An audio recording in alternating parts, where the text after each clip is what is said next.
si Senador Amy ng Pangulo for the past 3 years. Hindi sila nag-uusap. Sa tingin ko ito will also be another, battle within the family. Yan mga kabigas, mismo si Auntie Claire Castro ho kasi yan nagpapakalat diyan sa media, diyan sa alam niyo na, kahit saan ho mga kabits, sinasabi niya na hindi na daw ho nag-uusap itong si Sen Amy, si Bongbong Marcos ng 3 taon na. Ano ho ba, may maniniwala ho ba dito ay Auntie Claire Castro? Sa lahat nga ho ng pagpapakalat ng mga mali-maling impormasyon mga kabit, nangunguna ho siya, di ba? Kung hindi ho natin nakakalimutan, muntik na ho siyang kasuhan ni Kong Leandro Lebiste dahil ho sa paninirang puri sa kanya. O tapos ngayon, nung sinabing nahuli na si Saldico, sinabi niya naman dinidepensahan niya yung amo niyang Ngagba na hindi daw nahuli na o naaresto na si Saldico at uuwi na sa Pilipinas. Ngayon mga kabit, di ba, naglalaylo ho sila. Tumatabingi ho yung dila ni Auntie Claire Castro. Kaya sino ho maniniwala diyan sa talakera ng Malacanang? Wala ho. Kaya yung 3 taon na yan, kasinungalingan ho yan. Dahil nga mga kabita, nung 2022 election, nakita naman na ho natin kung paano niya ikampanya si Ngagba. Kaya nga dito, pakinggan lang ho natin. Tika ng nangyayari. Anong basa nyo dito sa impeachment? Ito kaya ay magsasucceed sa Kamara? Tutuloy sa Senado? At anong sa tingin niyo magiging numero sa Senado? Attorney, kayo muna. Hindi pa ako makabilang kasi may mga kaso eh. May mga pending cases ang ilang mga boboto sa Senado. So, that's a factor. Diba? Naalala nyo nung pinag-uusapan yung Senate presidency. Supposedly, may Senate coup in the bag. O, sinabi na si Executive Secretary Ralph Recto nagtawag. Miraculously, nagbago yung vote. Na-retain si Tito Soto. So, ang tingin ko, magiging factor din yung mga pending cases and investigations doon sa whether it's flood control or other corruption or other kinds of cases. So, do you think Factor siya. that's the reason why partial report pa lang ang nilalabas kuno ni Lacson dahil possible na gamitin yon against these 3 more na binanggit. Actually, 4 pa pala. Cheese, si Estrada, si Villanueva. So, yes, tingin ko that's a possibility. Mama Lu. Sa akin, unang-una may mali doon sa paglabas ng partial report. Ngayon lamang sa history ng Senado, at ako'y nagtrabaho dyan sa institusyon na yan, na naglabas ng report na walang majority. Usually, kailangan may majority bago lumabas. Ilabas. No? Pangalawa, so yan yung umiikot sa Senado. Pangalawa, ang kailangan na boto to convict it's 16, 15 ang majority, 9 ang minority. Pero dun sa 15 na majority, sa majority merong 6, 2 end of term, 4 na re-electionist. So magbabago yung 15. Yung 9, hindi ko nakikitang magbago unless yung sinasabi nga ni Trixie na mga kinasuhan ay kakasuhan. Pero hindi ibig sabihin kinasuhan, hindi makakaboto. Kaya yung appeal ko kay Senator Bato, magpakita kayo, sir. Kahit hulihin kayo, importante ko yung boto ng impeachment. Pero pumunta tayo sa House. May 106 na ba? Makikita natin noong Lunes, walang 106. Linagay yung committee report sa articles of impeachment ng Wednesday, 9:30 p.m.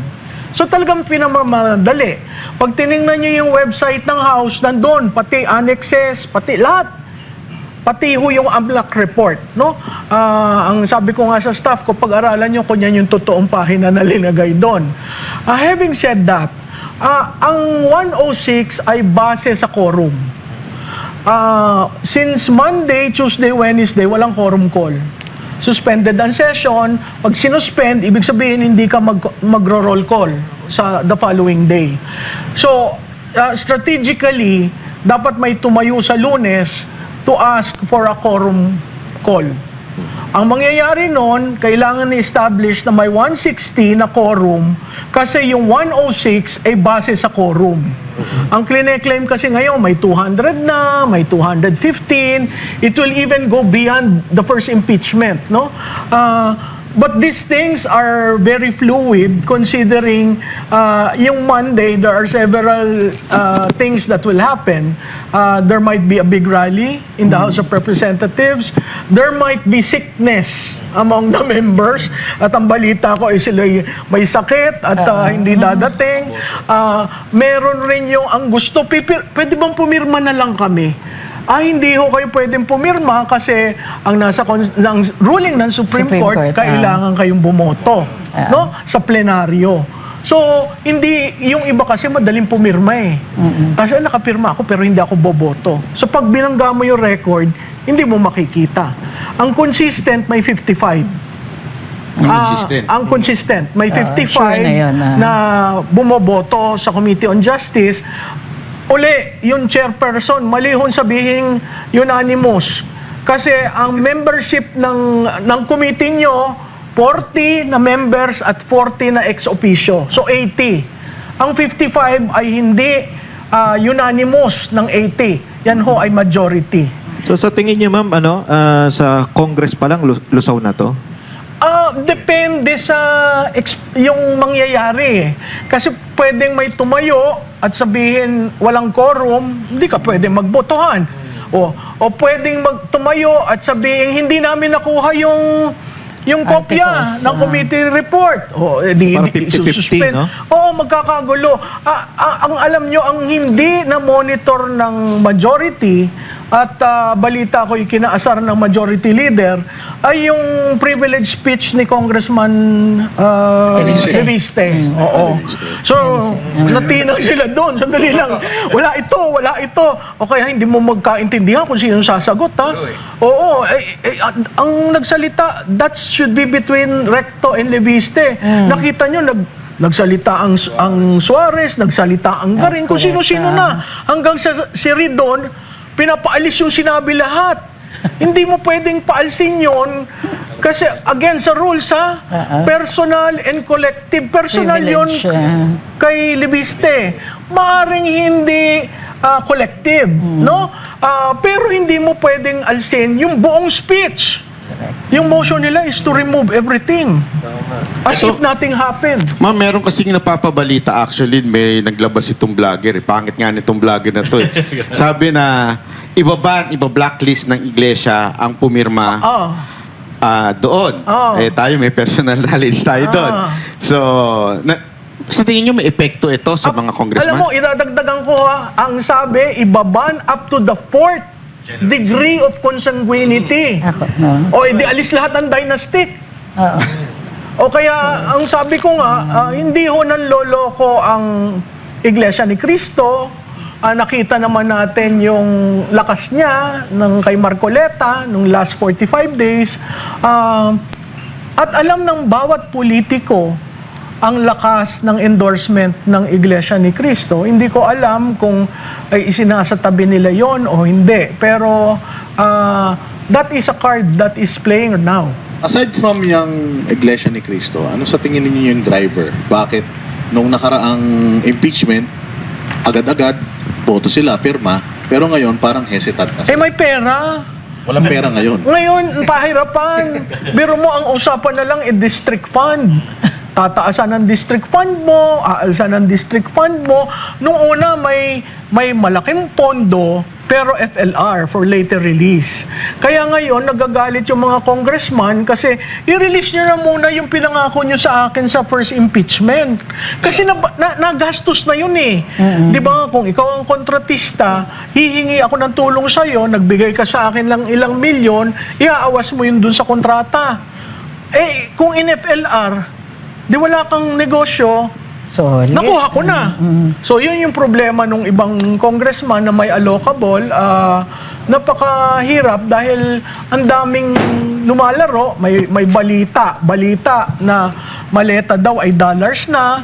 Kasi pag peso, mababa na ang value. Yung mga ganon, nakakalungkot dahil makikita mo kung gaanong nababoy ang institusyon. Tama nga pala yung sinabi ni Ma'am Sara na wala nang pera ang Pilipinas. Baka Hindi, yan kasi wala naman. na pang bayad sa mga congressman eh. Nakiprank ko na. Ay, di. Biro lang. Joke lang. Ay, hindi. Yung pagkasabi niya kasi ng walang pera, dalawang bagay. Isa tungkol doon sa utang na gustong utangin at hindi mo maintindihan kung saan naman gagamitin. At yung directive ng DBM Yan. na lahat ng mga savings nyo from Pwede na previous years, pagsamasamahin na natin. So wala talagang pera pagsamasamahin. Ang difference lamang niya nung panahon ni Duterte, hindi siya naglagay ng supplemental budget, pero nag-earmark. Nag-earmark siya na natatandaan niya yung Bayanihan 1 and 2. May nakakabit doon na pondo para sa gagastusin. Ito apparently, dahil Duterte formula yon, ayaw nilang gawin yon, kaya nag-issue si DBM na lahat na may tirang pondo, bilangin nyo yan at kukunin. At attorney at saka Savings, prof, Savings. merong exciting na tanong at saka inaabangan ng tao. Ano sa tingin niyo magiging boto ni dating Speaker Romualdez sa impeachment? Kasi alam natin, nagbanta siya, di ba? Na sama-sama tayo sa impyerno. So, ano sa tingin ninyo?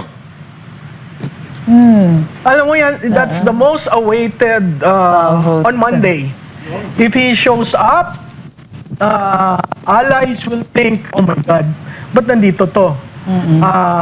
Pwedeng sa explanation ng vote niya can be very, very damaging to this institution, to the institution as well as the presidency.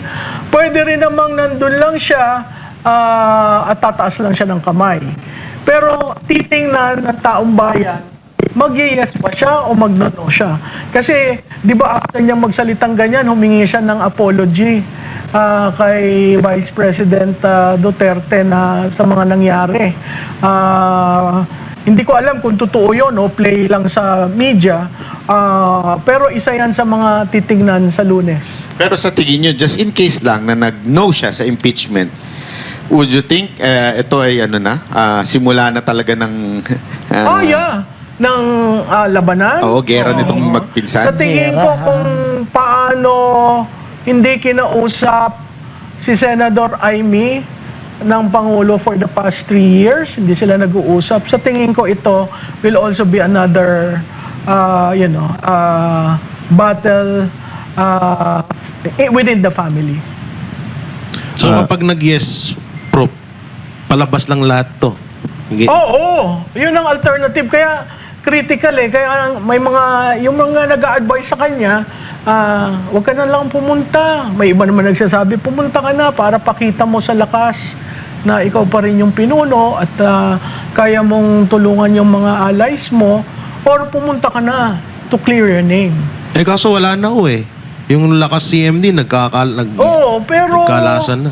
tingnan natin kung anong mangyayari. Kasi yung sinabi ko nga kanina kay Banat Bay, dun sa Mabanta issue, bakit pumutok ngayon? Bakit ngayon na magbobotohan? Bakit may diin kay Speaker? Lahat yan sa politika, pinaplano, may talagang desisyon na gagawin, may naratibo na gustong ma-achieve. So, yun yung politika. Kaya nga sinasabi ko, ang politika may never clean. Always in the murky side. So, nandun sa digital strategist, nasa political consultant, to put a line. Si Vice Presidente magaling maglagay ng linya Yes, o black or white. Hindi ako ko-cross dyan. Yun ang isang katangian ng leader. Kasi kung lahat shades of gray, lalabas doon, what are we in power for? We can do anything because we're in power. Kayo, attorney, anong basa ninyo? Mag-yes o mag-no si... Wild guess. Wild guess. Si Hindi ko Romuald. alam kasi halimbawa, hindi kasi credible yung problema si Congressman Adjong, sabi niya 95% daw ng lakas pro-impeachment. Kaso, hindi credible yung source. Kung si GMA yung nagsabi, maniniwala ako. So, pero kung naging totoo yun, then obviously, ang boto niya will be for impeachment. Kaso nangyari nga itong kay Franco siya yung na-highlight doon. At kung totoo yung ibang mga rumors na siya yung tunay na target doon, they must may reason na abangan yung kanyang boto. What do you think of this, kasi naiisip ko na yung nangyari yung kay Franco na kesyo ini-extort. So therefore, since pinahuli, meron talaga Meron Kahit talagang hindi. na video, may sense. may video. Meron dahilan para i-extort ka. Pero syempre, in public eyes, ang tingin ng tao doon, si Romualdez talaga may kasalanan. Kahit na nahuli nahuli si Franco, meron talagang kinalaman si Romualdez dito sa lahat ng flood control. Wala nga siyang panalo doon Mahuli o hindi, guilty o hindi si Franco, may video. Ang pinakapanalo lang niya kung di lumabas yung video na yun. And kung NBI lumabas. director is the one na naglabas, which is alam natin na nasa administrasyon na kay Bongbong Marcos. So posible bang ito ay isang pandaglag na naman kay Romualdez, yung issue ni Franco? Ako, I think it's possible. Pero hindi kasi maganda yung execution nila. Kasi tingnan mo, unang-unang buga nila, sabi nila, caught in the act. Hindi naman yun ang act ng extortion Yung delivery ng pera is not the act of extortion. The act of extortion is the threat. So paano yung naging caught in the act? Kasi nung unang lumabas yung balita, ang nakita natin, may picture, andyan si Franco, may pera. So maniniwala ka, oo nga, mukhang caught in the act. Tinrete niya, nagbuga ng pera. And all this time, in the eyes of the public, andyan si Franco, andyan si Martin. Kasi si Martin nga daw ang point ng video. So ngayon, habang tumatagal, nagbabago, nag-water down yung kwento, ang nakikita ko dito is may forces at work here na pinapalabas, na nagbabago, nag-shift kung sino yung guilty, nag-shift yung narrative, nagiging less plausible habang tumatagal at lumalaki yung butas dun sa criminal case. Kaya lang alam naman natin, kung kontrolado nila media, kontrolado naman nila yung tao, kasi 'di ba, alam naman natin hindi naman lahat they would see the details. Basta sa kanila kung yung headline, tapos kontrolado mo media, magmumukha ng totoo yung pangyayari kay Franco. Oo. So, na-achieve, sa tingin ko, na-achieve nila yung In the first, si Romualdez. Yung first 24 hours, kanila lang yung kwento. Pero, para sa akin, factor din yung oras Habang tumatagal yan, pero kung ang purpose nila is just for the next few tapos kukontrolin nga nila yung post-communications, lalabas yung trolls, uulit-ulitin lang nila, extortionist yan and all that. Alam naman natin kung paano nag-e-establish ng narrative sa social media. May panalo talaga. Pero since ito po ay sa tingin niyo talagang banat kay Romualdez, kung kayo po, kay ma'am, parehong sumagot, mag-a-advise kay Romualdez ng kung ano iboboto mo, what would you advise him? Hindi ako mag-a-advise, conflict of interest. Automatic. Ako ang advice ko sa kanya, bumoto ka na huwag i-impeach si Sara Duterte. Kasi nakita mo naman yung mga evidence na present. At alam niya, nung impeachment 1 pa lang, kung ano ang kagaguhan ang ginawa nila to get that done. So, if you want to unburden, which he perfectly did when he did that public announcement, he can very well redefine himself by showing up on Monday and voting. And Para may future pa siya. Kanina, pagka bumoto siya, may ibig sabihin. Pagka nag-no siya, may ibig din sabihin. Paano kapag siya abstain?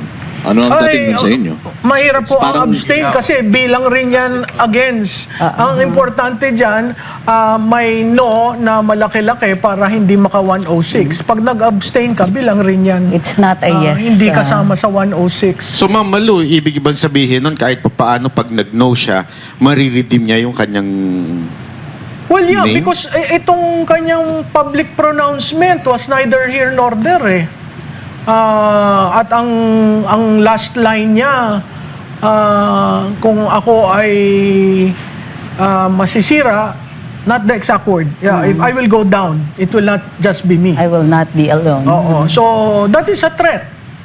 In politics, that is a signal to those listening na ingat kayo sa akin.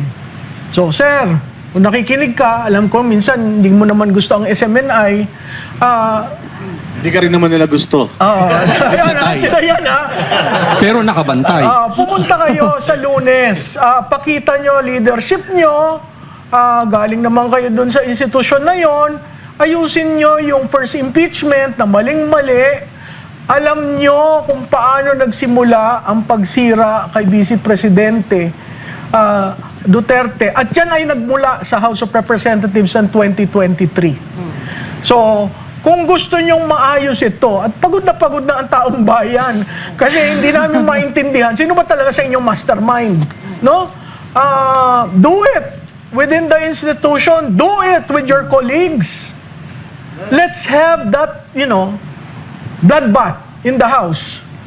It's about time. Kasi kung hindi niyo yan sasagutin, abay magkakaroon na tayo ng SONA. Sasabihin na naman ho nyo, may flood control. Umuulan na ho yun. Paano kami? Kami yung kinakalimutan nyo, yung taong bayan. So, ako, I appeal to your love of country. I know that is a hard word for you. That's also a hard word for me to say. But I appeal to your decency. I know that is hard for me to say. But please show up and tell the public where you are in this issue. Tapos Boss Martin, punta ka na lang kaya Teka, dito. boss. Sahay ka rin. Mensahe ka. Guest yarn. Kalahi namin yan. Waray yan Di ba? Boss Martin, alam ko yung takam na mga waray Boss Martin, punta ka nito, pag-usapan natin. Ulitin mo. Pumunta. Punta ka nito. Akala ko Sa SMNI. Anong walay? SMNI. Kung may challenge na naman kayo, last week ang challenge nyo si Yusek, ngayon naman si Di Speaker. sumagot ma'am eh. Di Para sumagot matapos na. Martin, pumunta ka na para sumama ka na sa amin. Pero tama si Ma'am Malu dun, kasi nilaglag na rin naman siya eh. Kung totoo. Sa tingin niyo po ba totoo yung Nag-aaway sila. hold naglalaglagan departure sila. order at saka yung freeze ng account? Sa tingin niyo totoo yun? Kasi marami pa rin nagdududa na baka naman palabas lang yan. Oo, kasi ulam ni steak pa din inuulam daw eh. Kasi kung freeze na yan, dapat tuyo na yan. Alam mo, nagsimula tayo may binitawan akong salita, yung reputational damage. May reputational damage na kay Speaker. Sinabi mo yung headline. Basta na headline ka, may reputation damage ka. How do you react? Within 24 hours, you need to react. He allowed himself to be defined by what he did. So, I think it's on him to undo that in the very institution, in the very chamber where he allowed the demolition of the Vice President. Ako, makinig ka dyan. Pero ito, Di ko matanong ko. nagpa-advise So, yan, ha? yung naratibo na... Kasi ito, naguguluhan yung taong bayan patungkol kay Franco eh. Yan ang laging tanong. So, yung naratibo, ang tumutulak nito si Bongbong. Ang nasa likod nito. Ang arkitekto nitong drama na to. Hindi ko alam kung si Bongbong, but definitely within the administration, because you just cannot do this and have the NBI there immediately and have the full view of mainstream media, and it's like very near the day when the impeachment vote will be made. So pag tiningnan mo sinong kumukumpas, mas malaking kapangyarihan ang kumukumpas. Oo. Parang yung sinabi nila na ang mastermind lang daw yung dalawang kongreso. Yung dalawang congressman. Hindi naman ho pumipirma ng budget yung dalawang congressman. Ang pumipirma ho ng budget ang presidente. Tsaka releases. Ang releases, ang notice of cash allocation, ang SARO, ang executive, DBM. Hindi rin si DBM gagalaw kung walang numbra ng presidente. So, siguro tingnan ho natin yung mga yun. Pero Isa hindi yan, isa yan di ba? Sa sinasabi ni Claire Castro na hindi daw si BBM ang nag-iisang representante ng executive. Sabi, parang pag executive, marami yan. So parang sinasabi niya na pag nagre-release ang DBM, pwedeng hindi alam ng presidente. Posible. Oh, imposible Ah, yan. hindi. Imposible yan. Hindi. Lalo, dun pa lang sa pag-allocate, yung malaki ang say ng Pangulo pagdating sa budget. The budget begins with the executive and then it ends with the executive. Kumbaga, yung Congress, yung role ng Congress is to check, titignan nila may pera ba para dito. Tapos kung in accordance with the Constitution, go sila. You set the budget in the executive, you release the budget in the executive. So, imposible na yung releases ng DBM will be without the knowledge of the President. I-report pa rin yan ng DBM Secretary, hindi isla ang DBM. Pero pwede po bang hindi pumirma si BBM? Kasi nung nakaraan, naging guest po namin si Kong Erice. So parang ang nagde-decide daw ay naglalabas ng pondo ay si Secretary Pangandaman na walang pirma ni BBM. So naayon po ba yun sa batas? Nangyari din po kasi ito nung unang-unang skandalo nila sa asukal. Di ba? May pirma din yung presidente, Andun pa ako nun. pero sinasabi niya na hindi daw siya ang nag-authorize. Andun pa ako nun. Hindi. Yung sugar board, ina-allow ng president mag-delegate nung approval to the sugar board. At nagagawa na din daw yon. Unfortunately, dito sa instance na yon na sinasabi ninyo, ipinirma siya. Imbis na for the president. Or for the president pala. Pero walang explicit instructions yung Pangulo. Or at least dininay niya. Much later, 3 months later, nagbago siya ng isip. Tapos sabi niya, okay na yan after investigation. So hindi tayo sure kung anong nangyari doon. But the president will know. So dito, in the case of DBM, the president will know kasi magre-report ka pa rin.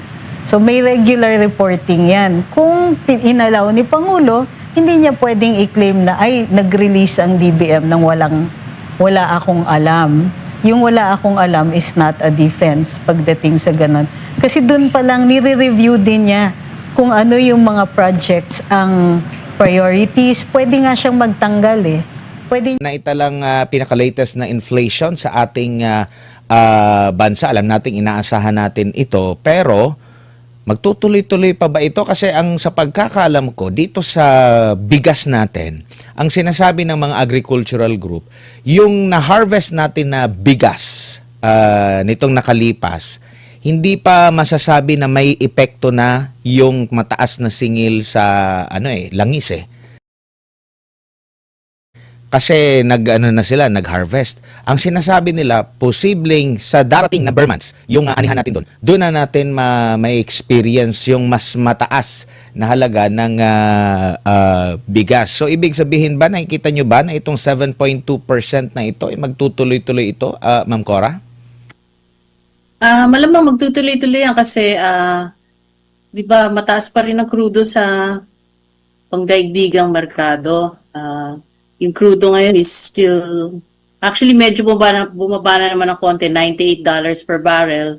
Nung isang araw, 113 pa So, habang mataas pang crudo, mataas pang gasolina, hindi lang naman bigas ang nagkukos ng inflation Actually, malaking bagay yung gasolina, crudo, diesel, ganyan. Kasi it cuts across all sectors, no? At saka marami rin tayong bigas na inaangkat di ba? So, yung piso mo mahina. So, pag mahina ang piso, mas mahal yung inaangkat nating bigas. Yan. So, tutuloy yan. Tingin ko hanggat hindi bumababa ang crudo, hindi bababa ang diesel at gasolina dito sa Pilipinas. May pahayag si President Ang ating utang sa 20 trillion, ngayon 18.5 trillion, di ba? So, inaasahan natin na baka aakyat yan hanggang 20 trillion. Opo. No, tapos marami pang pagbibigay ng ayuda nitong mga nakalipas, yung spending po ng ating gobyerno, meron pang dito sa issue din po ng pag-alboroto ng bulkan po, Ma'am Cora. May pera pa ba tayo pambayad dito or uutang tayo ulit po, Ma'am Cora? Dapat may mga emergency funds available, no? Kasi minsan, di ba, pagka may sakuna, nag-announce ang government natin ng emergency, di ba? So, usually dapat may pondong nakalaan para sa mga ganyang sakuna. Aasahan natin na pag nagtag-ulan, marami na naman babahain, tapos ito nga yung pagputok ng Bulkan Mayon, baka mag-create din ng lahar yan, di ba? So, kailangan nakahanda talaga yung gobyerno na, especially mga local governments na tumugon sa mga ganitong mga sakuna. Opo. Itong mga factors na ito na kinakarap sa ating ekonomiya ngayon na ma'am, ito ba'y makaka-meet? Di ko lang alam kung nabasa nyo na po yung target, Philippine Economic target po natin, development plan. Sa tingin nyo po, nasusunod or nung una pa lang hindi na nasusunod? Hindi. Makikita mo naman kung sinusunod yan, dapat aakyat yung GDP growth mo. Pabagsak di ba? Mag-aapat na taon na si Presidente BBM. Hanggang ngayon, pabagsak yung trend. Kasi temo, nung 2023, kailan ba siya naging presidente? 2022. Opo. Kalahati nung 2022. Yung GDP mo noon, 7.6. Tapos 2023, 5.5. 2024, 5.7%. Noong 2025, 4.4%. Tapos, ngayong first quarter ng 2026, 2.8% na lang. So, makikita mo, kasi kung sinusunod niya yung Philippine Development Plan, dapat na nakakapagbigay sila ng mga trabaho para ma-stimulate yung ating ekonomiya para buhayin. Usually, pag ganyan, yung infrastructure ang pinaka-importante kasi hindi lang nagbibigay ng mga dagdag na kalye, mga airports para sa logistics, no? Nagbibigay rin yan talaga ng trabaho. Kaya napaka-importante. Kaso, naging ghost projects. So, imbis na napunta sa mga tao yung sa sweldo ng mga tao, sa trabaho, napunta sa kokonting kawatan, bulsa ng mga kawatan. Yun yung yun yung nag-cause ng decline ng ating economy. Yung crisis ng langis ngayon, kumbaga, nag-worsen lang yung downfall. Pero kung makikita mo, yung first quarter, 2.8, hindi naman talaga yung crisis ng langis ang cause niyan kasi nangyari yun middle of March or third week of March, nung naramdaman na natin. So, practically, most of the first quarter is really more of domestic issues, hindi external. So talagang swak yung na napag-uusapan kasi doon sa mga nag-question sa nakalipas natin na mga budget from 2024 ata hanggang sa kasalukuyan, napuna talaga doon na yung mga key projects, which is yun yung nasama doon sa development plan, nailipat doon sa unprogram. Yung mga nasa unprogram o kumbaga hindi yung mga key projects, which is hindi kasama doon sa development plan, yun yung na-prioritize. So ito pong mga kontrobersya na pumutok, lalo na sa issue po ng flood control na sinasabing umabot ata sa trilyong piso ang nawala. So ganun kalaking halaga. Kaya maintindihan natin na ganito ang sitwasyon ng ating ekonomiya ngayon, Ma'am Cora. Kaya makikita mo naman dun sa GDP numbers kasi yung construction, nung fourth quarter 2025, bumagsak siya ng 42%. Tapos yung this quarter, first quarter 2026, bumagsak siya, decline ng 2.8%. So ibig sabihin, kumbaga nabawasan talaga yung mga projects na yan, maaring may mga private construction din na tumigil kasi nga mahina yung economy, kagaya ng mga residential projects tsaka yung ibang mga malalaking construction projects, maaring natenga yan, kasi nga hindi maganda yung outlook sa economy. Pero dyan mo nakikita na hindi nasunod talaga yung infrastructure program ng gobyerno kasi napunta yung pera sa mga, sa corruption. Opo. And alam na natin yan. Kumbaga, paulit-ulit na lang tayo, pero hanggang ngayon napapanagot dun sa corruption na yun. Nakasyam na buwan na yata buhat nung nagtalumpati si BBM na, sabi niya, mahiya naman kayo. Pero hanggang ngayon, walang nahihiya. Opo. Ma'am, last year, nabanggit na ang target para sa Pilipinas na maging upper middle income class ngayong taon.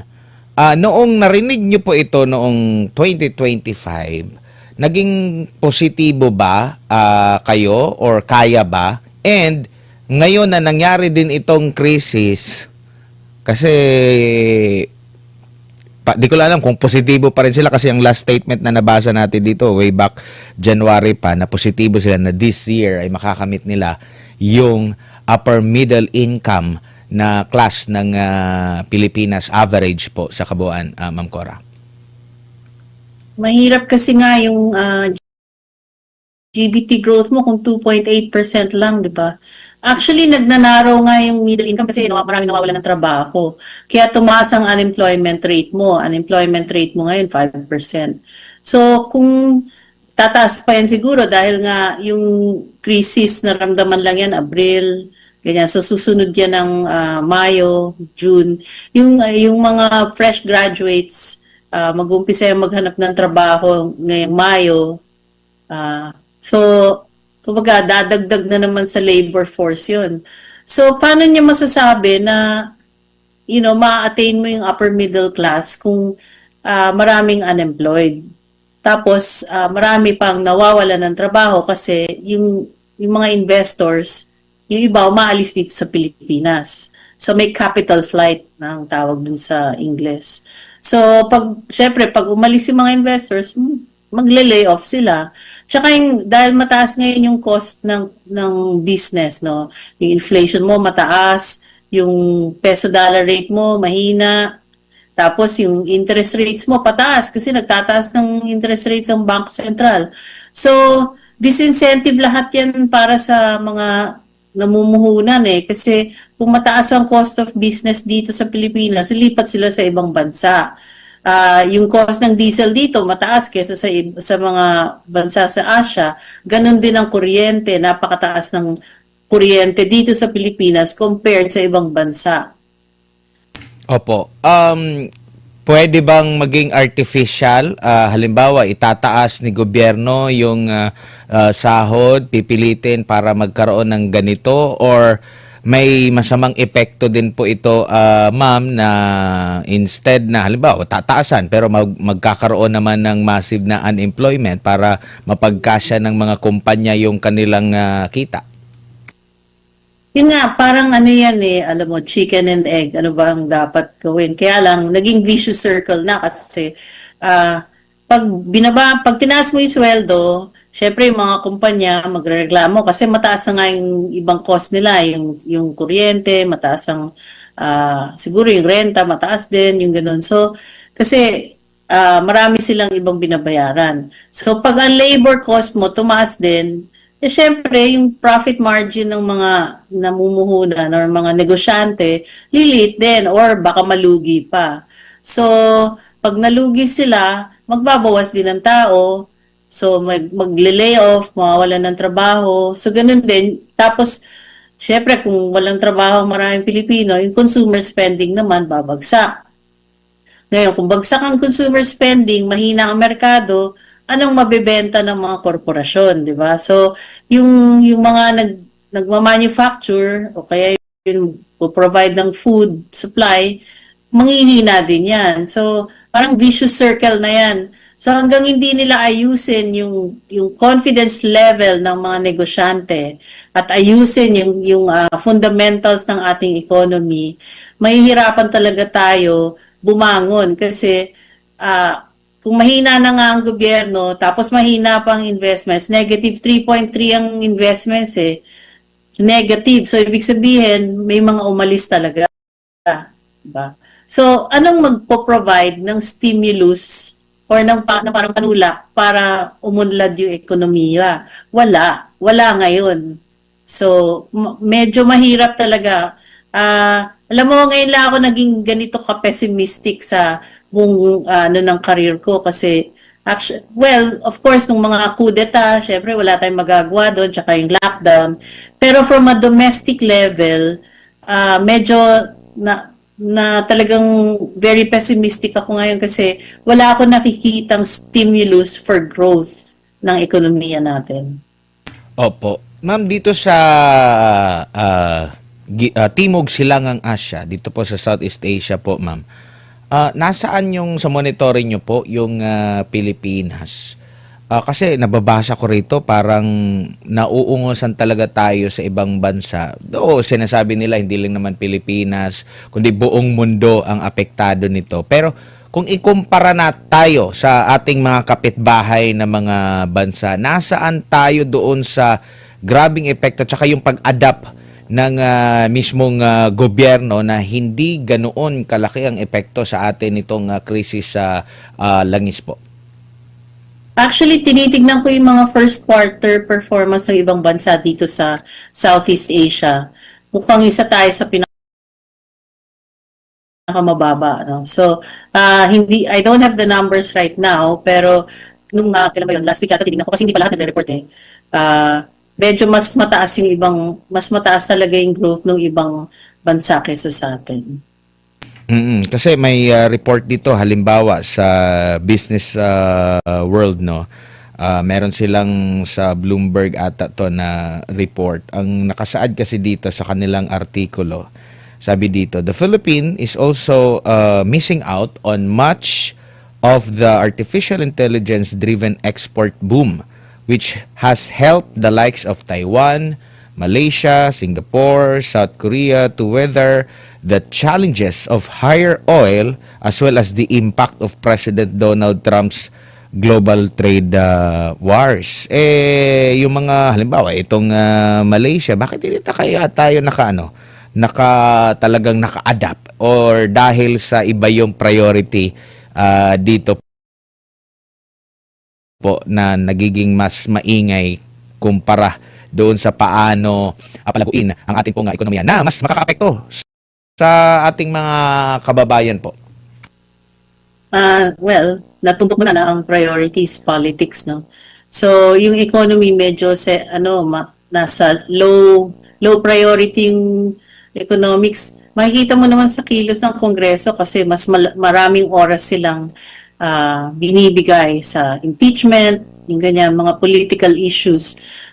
Pati yung kunwari, sa spokesperson ng Malacanang, most of her pronouncements are political in nature. Kukunti yung balita na binibigay nila sa ekonomiya. Importante kasi na yung spokesperson or ang presidente mismo magbibigay ng direksyon kung saan niya gusto dalhin ng ekonomiya. Pero kung puro politika ang kanilang dinidiscuss, paano makakasunod yung bansa, no? Kasi kung leader ka, dapat ikaw nagbibigay ng vision. Pero wala kang naririnig na vision talaga. Ano bang klaseng growth ang gusto niya? Anong infrastructure projects ang gusto niyang iiwan? Yung mga legasiya na gusto niyang iiwan? How does he want to compete with other countries in terms of specific sectors?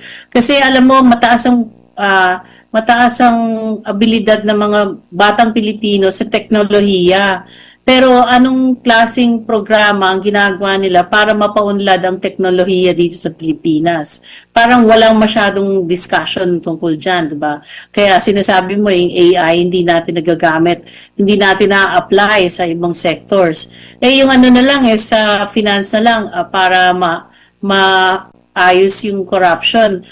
Pwede naman silang gumamit ng ano na nga ba yun? Nakalimutan ko. Anyway, yun nga. So, may mga technologies para mabawasan ang corruption talaga sa government. Ganyan. So, yung sa fintech, no, financial technology. So, hindi na-apply yan. So, kasi nga, wala political will. Kasi Blockchain, yun ba yung sinasabi niyo po, ma'am? Opo, Ma'am Cora, blockchain ba yung sinasabi niyo po? Ayun, yung blockchain. Yes, yung blockchain. So, kasi yung blockchain makes your system transparent, ganyan. So, kung talagang gusto nilang maibsan ng corruption, they will adopt blockchain across the government, no? Wala, hindi naman nila ginagamit. So, wala yung political will to reform towards a more transparent governance. Meron pa dito sa artikulo ng Bloomberg, ma'am, no, na sabi dito, the Philippines is the most at risk in the region of stagflation. Yung stagflation pala is sabay. May mataas na inflation, mabagal na paglago ng ekonomiya at mataas na employment. At sabi ito ng senior ASEAN economist at Overseas Banking Corp sa Singapore. Dagdag pa rito naman ng research at ekonomista ng Philippine National Bank na si Alvin Arogo, kinote siya, sabi dito, the lower than expected GDP, yun ang pag-uusapan po natin, ma'am, print in the first quarter shows fiscal stimulus is not enough to uplift economic growth just like during pandemic. Sabi pa rito, as such, monetary tightening which does not address the supply shock could seriously put at risk the ability of the country's growth recovery in the coming quarter. Sabi pa dito sa artikulo, the central bank has little room to support the economy because of peso weakness and surging consumer prices. Meanwhile, growth and investment have slowed dramatically since Mr. Marcos announced a probe into the misuse of flood control funds last year. Ma'am. Actually, matagal na nating pinag-uusapan yan. And we're already in this stage of stagflation, kasi bumababa na nga yung growth ng economy natin, tapos tumataas ang inflation, tumataas rin ang unemployment. So nandun na tayo, hindi lang risk. We're already there we're already in a stagflation stage. At pwede tayo magkaroon ng depression or actually recession muna. Yung recession, yung 2 quarters na negative growth. So, pwede tayong mapunta doon. Kasi kung tutuloy yung pagbagsak ng investments mo, tapos wala ka masyadong government spending, yung infrastructure projects, malalaki, ganyan. Tuloy-tuloy yung panghihina ng ekonomiya. Tapos, yung nakita mo ngayon, yung net factor income, 4.5%. Ano ba yung net factor income na yan? Diyan pumapasok yung mga remittances. So, malaki yung hinina kasi last quarter, nung fourth quarter, 2025, 10.9% growth pa yan. Pero itong first quarter, 4.5%. Kaya kung titingnan mo, yung consumer spending, bumaba din to 3%. So, kung tutuloy na ganito ang growth ng ating remittances, manghihina ang piso, unang-una. Second, manghihina rin ang ekonomiya. Kasi yan na nga lang yung huling source mo ng growth eh. So pag hindi pa nag-grow ang remittances, talagang mahina na talaga ang ekonomiya natin. Kasi yung consumer spending, government spending, investments, yan lang yung nagtataguyod. Kasi pag trade, pag sinabi mo exports minus imports, talo pa rin tayo dyan kasi mas malaki yung importation natin, lalo nga yung mahalang langis. So, ang pinaka-saving grace natin is remittances, yung mga pinadadala ng OFWs. Pero, mahina na yung growth ng first quarter. So, tingnan na lang natin kasi ito ang pinakamababang remittance level or remittance growth na nakita ko, no? So, baka in the next 2 quarters, hindi natin alam, kasi may enrollment, baka mas marami padala nila, so baka tumaas ng konti.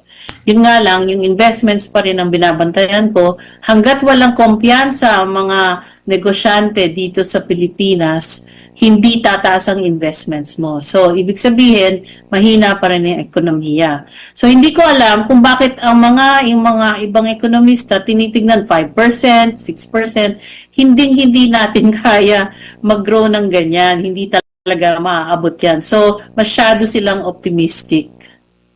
Opo. Pero kung ikukumpara mo sa pandemya, ma'am, parang ang sabi kasi dito, sabi dito, yung kinote ko kanina, the lower than expected GDP print in the first quarter shows fiscal stimulus is not enough to uplift economic growth just like during the pandemic. Mas maintindihan natin during pandemic, ma'am, kasi talagang lubog lahat, hindi makakapagtrabaho, si Juan de la Cruz, naka-lockdown tayo. Pero ngayon, hindi naman tayo naka-lockdown, pero parang kinukumpara tayo o yung sitwasyon ngayon na kulang yung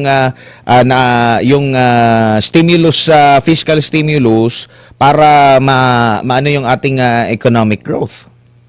Kulang talaga kasi nga maraming ninakaw. Maraming ninakaw na pera na para sa government spending, yung fiscal stimulus na sinasabi. So, imbis mapunta sa ekonomiya yung pera, napunta lang sa bulsa ng ibang o sa maleta, sa kung saan-saan, na konti lang ang nakinabang. Kaya ghost projects So, ngayon, anong mangyayari pag bumaha? Hindi naman natuloy yung mga plano nila na flood control projects di ba? Yung mga ghost projects, tinuloy ba? Hindi ba? Or if ever, konti lang. Ganyan. So, aasahan mo na naman na babaha. Tapos, may mga major road projects ba? May mga airport projects ba na naririnig ka? Wala tayong naririnig ng mga ganun, mga bidding. Dati, sunod-sunod ang mga bidding ng mga government projects, di ba? Ngayon, wala ka masyadong marinig.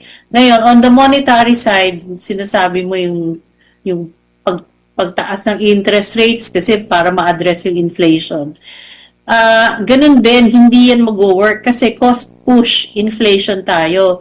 Yung inflationary pressure nang gagaling sa ibang bansa dahil nga mataas ang presyo ng langis. So, halimbawa, magtaas ka ng interest rates ngayon, saan mo kukunin yung liquidity na inaasahan mo para bumaba yung inflation? Wala nang trabaho yung mga tao Ano pang isi-save nila sa mga bangko? Ano pang i-invest? Yung mga korporasyon, nagtitipid na rin, di ba? Kasi kailangan nilang i-preserve yung cash flow nila dahil mataas nga ang bilihin. So, isa pa, yung liquidity na gusto nilang i-siphon off, nasa mga maleta, hindi naman nila ibapasok yan sa bangko kasi gusto nga nila nakatago yan Opo. Ma'am, sinasabi rin dito, nabanggit mo na kanina yung tungkol po sa kontrobersya sa korupsyon. No? Sabi dito, the corruption controversy continued to weigh on consumer, business, and investor confidence in the first quarter. No? Dahil nga po nabulgar ito, nawalan ng kumpiyansa, pero kung ikukumpara mo, ma'am, kasi ang sinasabi po ng gobyerno ngayon, na dahil daw sa pagsusumika, first time daw na nagkaroon ng ganito, na-uncover itong ganitong issue ng korupsyon, hahambing natin, ma'am, sa anti-corruption during Duterte administration, sa anti-corruption ngayon, ma'am, meron bang maganda ring naidudulot? Hindi lang ba nawalan ng kumpiyansa kasi may korupsyon? Pwede rin ba na dahil may anti-corruption ka, mas the more na magtitiwala ang consumer, business, and investor, ma'am? Anong anti-corruption? Di ba unang-unang ang tinanggal ni Presidente nung naging Presidente siya yung Philippine Anti-Corruption Commission ba yun or something? Opo. Tinanggal niya yun.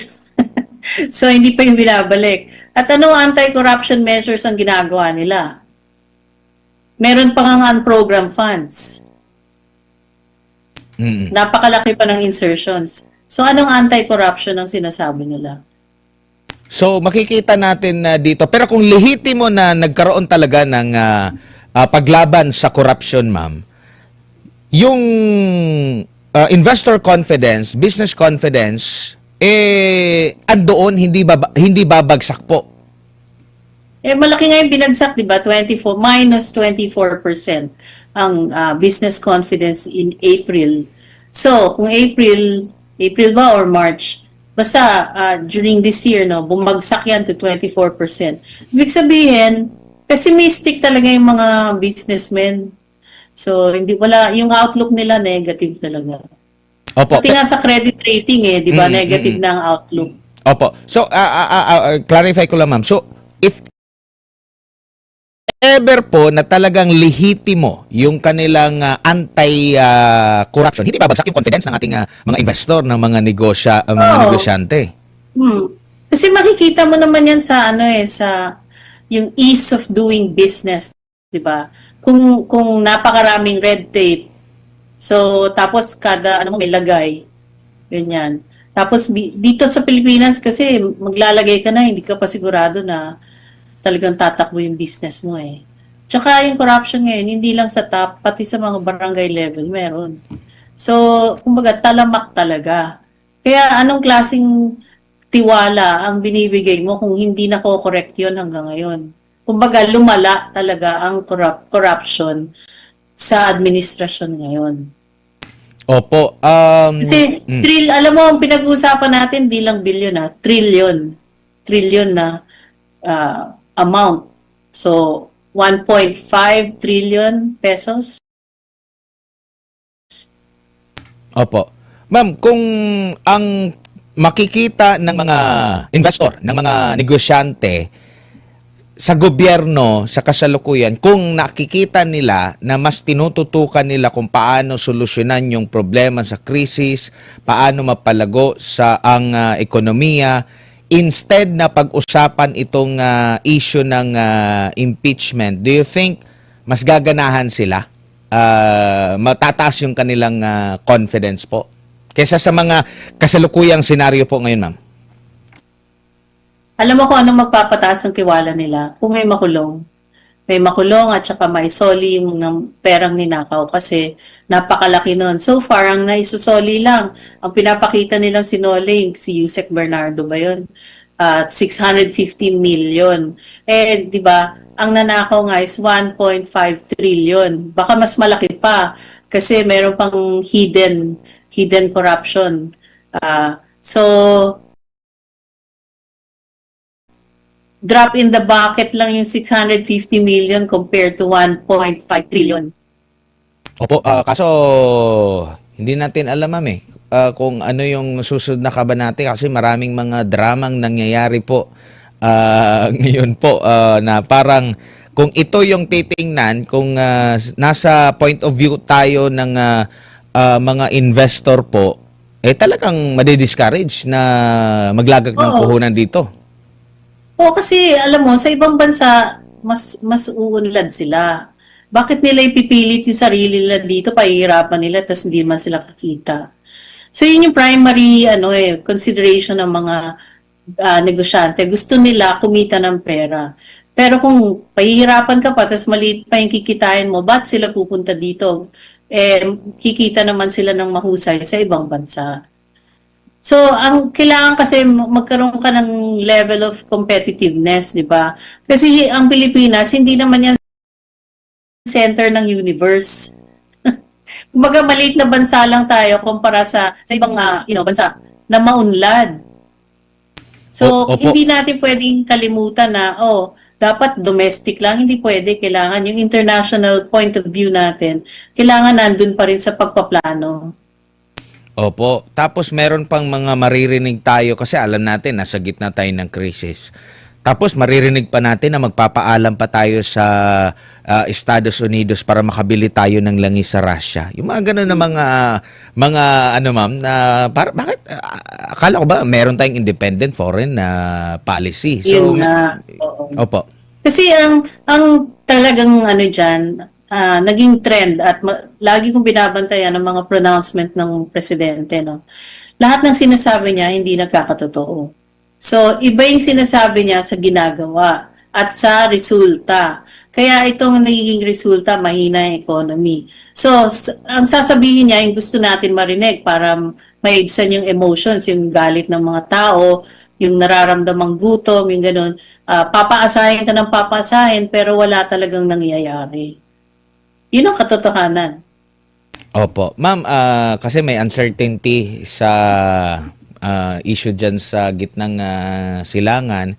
Di mo alam kung nagkakaroon ba talaga ng peace talks kasi maya't maya, pag nanonood ka ng mga